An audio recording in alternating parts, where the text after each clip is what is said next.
Ito pinakamahaba na tulay dito na.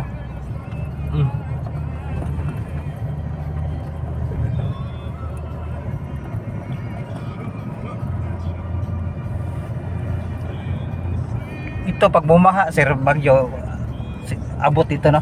Hindi niya makaya. Oh, dito, pero dito sa tulay, hindi niya. Hindi na. Oh. Yun doon sa Ilagan, ang baba ng mga tulay. Siguro kapag malakas ang ulan, wasak yung tulay. Ito, yan yung ginagawa pa sa isang tulay po yun. Para galing ng doon sa downstream, diyan na ka nadadaan, di ka nadadaan ng Tigraw. Doon ko nadadaan, doon sa, alam mo yung pinuntahan natin Solana? Oo. Solana na yung ano nila dyan.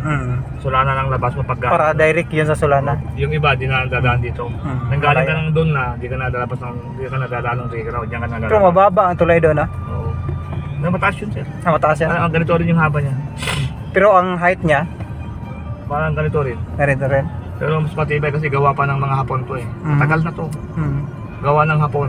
Bakal, no? Ang ginagamit nila. Kaya alaga yung mga bakal dito. Pinipuntaraan para hindi ng kalawang pa.